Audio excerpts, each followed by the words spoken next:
While a lot of musicians have beefed with Guns N' Roses from and Axl Rose, a good number of them also feuded with the band's guitarist Slash. That's what we're going to explore in today's video.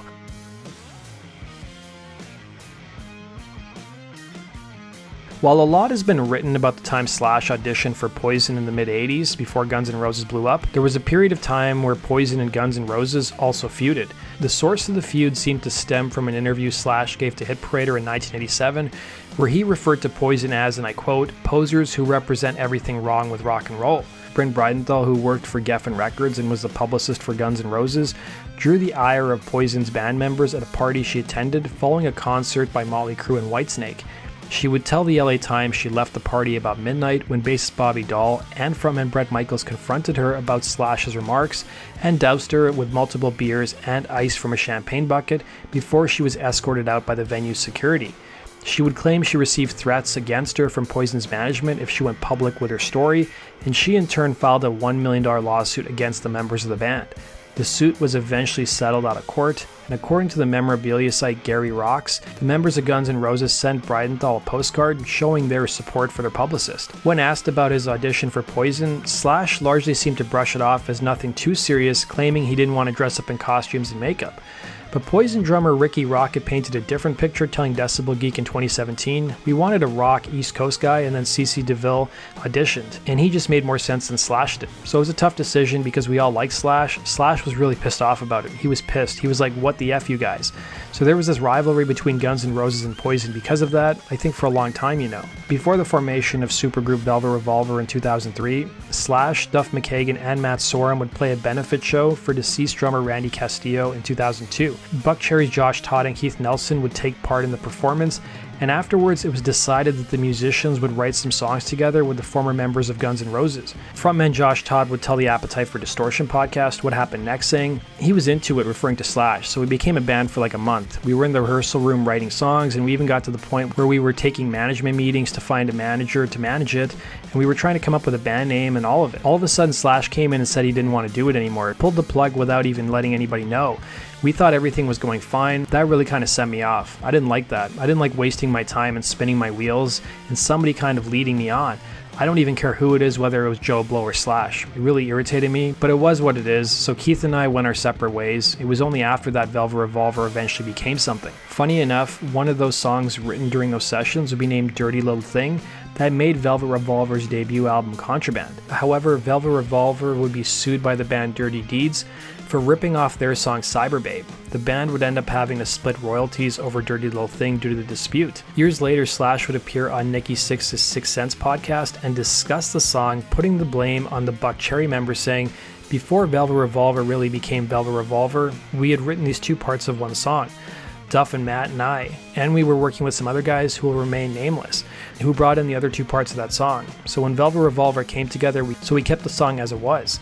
And it turned out the other two guys had lifted their parts from a band that they were rehearsing next door to, so the band heard the song and said, those are our riffs." Prior to recording their debut album Appetite for Destruction, Guns N' Roses were taking interviews with producers.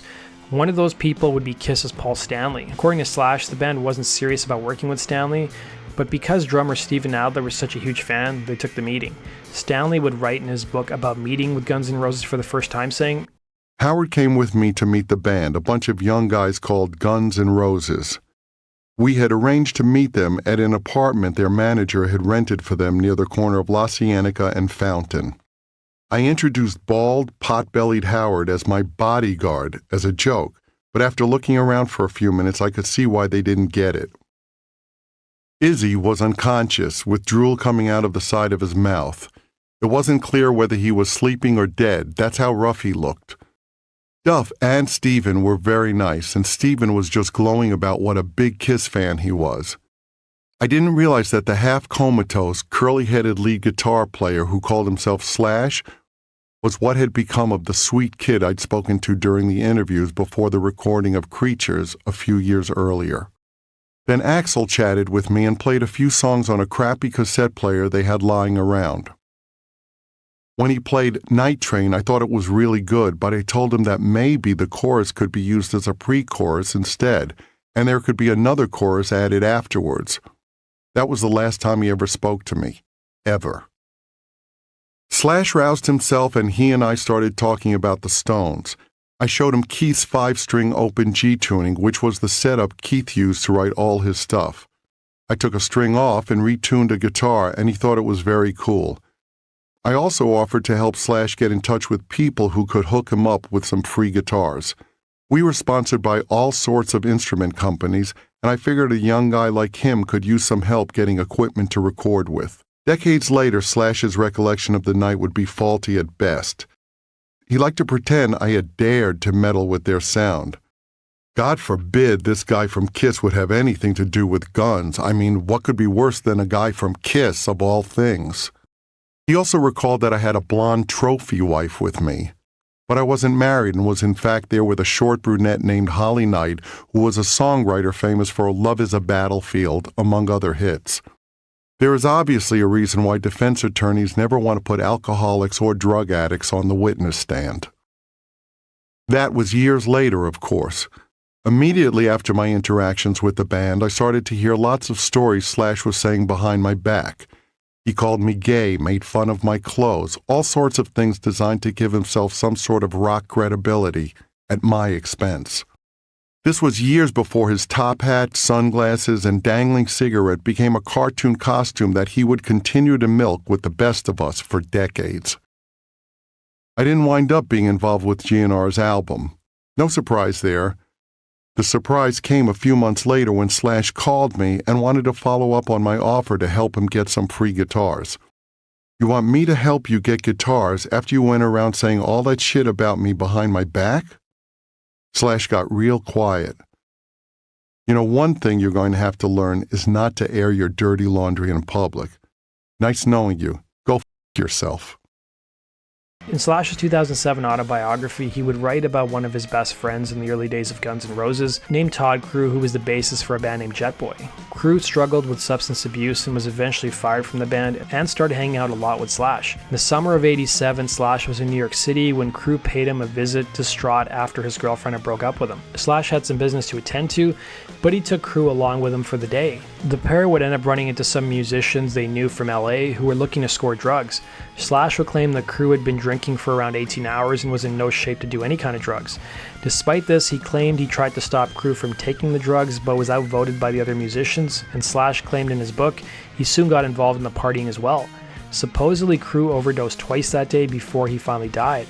Crew would die in Slash's arms, according to the guitarist's book. It was around the time of Slash's book coming out that Jet Boy guitarist Billy Rowe was interviewed by Blabbermouth, who painted a very different picture of what happened, saying Todd's family went after Slash, they hired a private investigator and all this stuff. Guns N' Roses started bad-mouthing us all the way to the top. They became the biggest band in the world.